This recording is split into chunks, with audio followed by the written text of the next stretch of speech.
Welcome, ladies and gentlemen, to our Wednesday night class. Tonight we're studying Parashat Vayetze, and we're studying the holy words of Rav Shimshon Pincus. May his great merit be upon us. And this week we are learning about Yaakov Avinu going out and starting his life. On his way to go start his life, because until this point, till he was 49 years old, he was literally all day in the tent learning Torah. At 49, he receives the blessings, and his parents send him away for the sake of peace. Now, look at your screen. The verse in chapter 28, verse 19 says, "Vayikrat shem ha'makom hahu Bet-El v'ula luz shema'ir larishona." So Jacob puts his head down. He has a revelation. We know the famous midrash. He put 12 stones down, and then they all became one. And that's where he had his great revelation of the angels going up and down. And Jacob calls this place Bet-El, the house of God. Interesting. So on that part, the Talmud Masechet Pesachim, page 88a, tells us that with regards to how the place of the temple is referred to, there are different opinions, or there are different ways to refer to the temple. The first is the way Abraham referred to the temple. He said it to be a mountain. How do we know so? Genesis 22:14. Vayikra Avraham shem makom hahu Hashem yireh asher yamer hayom behar Hashem yireh.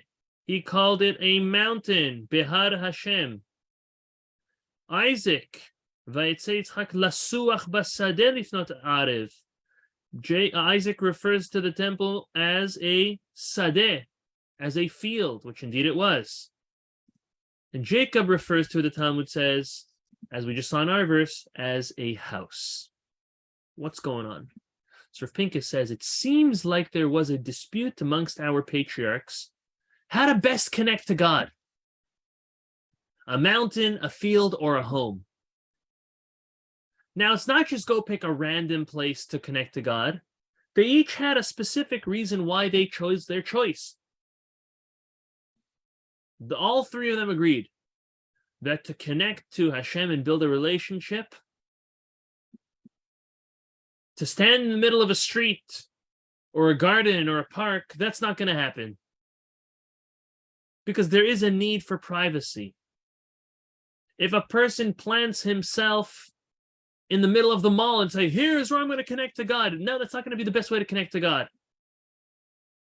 That's not the way a person's going to become a Torah scholar or a God-fearing or God-believing person. So Abraham said, you know what? To reach that connection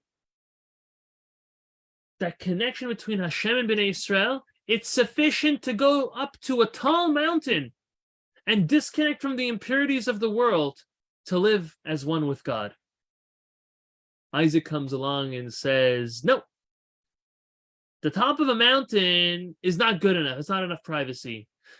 Because even though there's not a lot of people there, at the end of the day, it's public property. Anyone can come up there.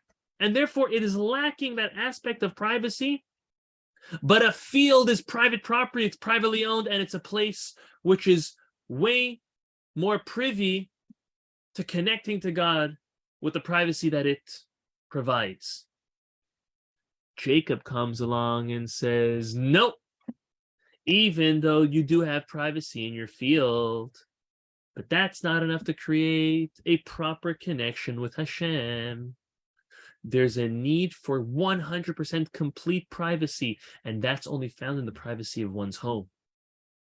The home is 100% private. No one just walks into someone's home. Even if the door isn't locked, at least a knock is done before you walk in, because everyone understands you don't walk into someone's house without permission. This is what our sages meant when they said Abraham called it a mountain and Isaac called it a field. And Jacob referred to it as a house. Jacob was the first to understand something extremely important, that the way to connect, the proper connection between Hashem and Bnei Israel, is not just enough to be alone, It needs to be done with complete privacy, not on a mountain, not in a field, but in a house. Which house? In the Bet HaMikdash, the house of holiness. The Bet HaMikdash was a place where Bnei Israel lived with Hashem in purity and holiness. Now, our lives, we never lived with the Bet HaMikdash, but we're still able to create that connection with Hashem in our homes, in our shuls, in our yeshivas, in our study halls, in a private place, in a place that makes sure to maintain the privacy and make sure that there's no breach in privacy with any infiltration from the outside world of non-Torah values and ethics. So the reason why Jacob is proclaimed to be the winner of the three is because he chose a place that has 100% complete privacy. And that's why the Bet HaMikdash is referred to the Bet, the house of holiness, and not the field and not the mountain. I think it's a very strong lesson for us all. Of course, with regards to creating and fostering and building that relationship with Hashem, needs to be private, but not just private like alone. It's private like put up boundaries, make sure that we don't get messed up by the outside world, by the media, by the news, by entertainment, by fashion. It's very, very difficult. It's very hard, but put up boundaries to stay safe. And secondly, we have to understand that if you want to build a strong relationship with anybody, it has to be done in privacy. Most importantly, between a husband and wife, or a parent and a child, there is a very important need for privacy. Even people who always host and always have their home open and let people in and welcome people in, there's a need and there's an importance for that, but there's also a need and importance for private time between husband and wife, private time between parents and children, between grandparents and grandchildren. It is so, so, so important because that's the way true connections and true relationships are built. Next, moving on, Rav Pincus tells us, he quotes the pasuk over here. Oh, I did not pull it up. Would you look at that? The pasuk tells us, if my memory serves me correctly, yes, the pasuk tells us that Jacob works out a deal with his future father-in-law, his uncle, Lavan, that he's going to work 7 years for Rachel. We know that he swapped Rachel and Leah, and he had to work another 7 years for Rachel. The Torah tells us that those 7 years for Jacob that he was working to marry Rachel, to acquire Rachel, were kiyamim achadim be'enav, very, very quick days in his eyes. The time passed so quickly for him, those 7 years.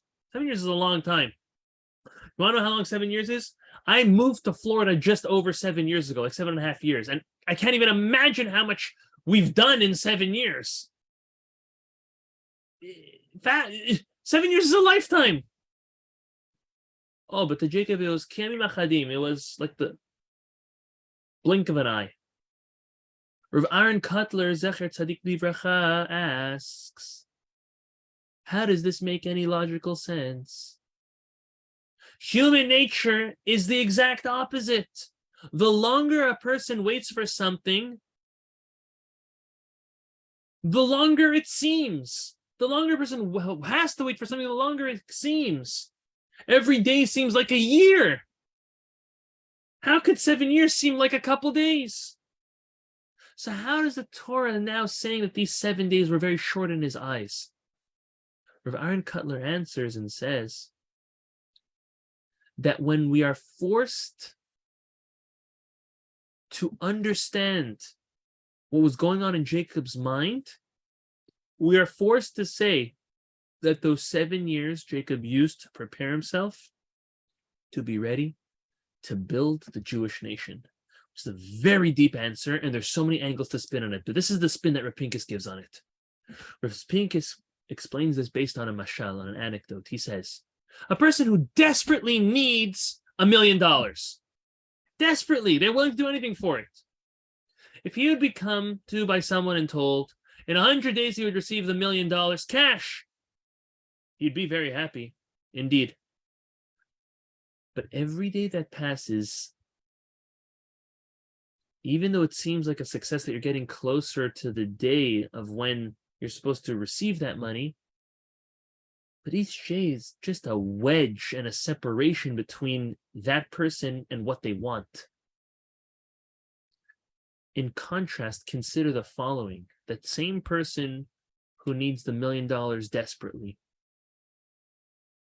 But what happened is, instead of someone coming and saying they're going to give him $1 million, someone comes and tells him, I'm going to give you a paid job.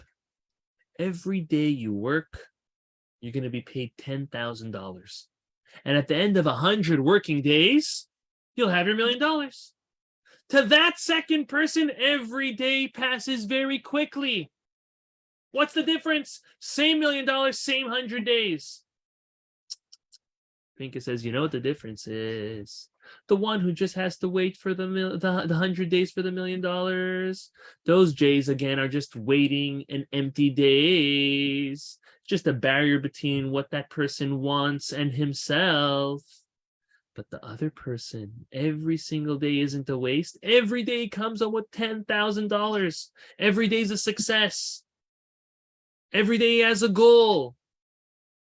And for that reason, every day passes fast because it's not a burdenous day.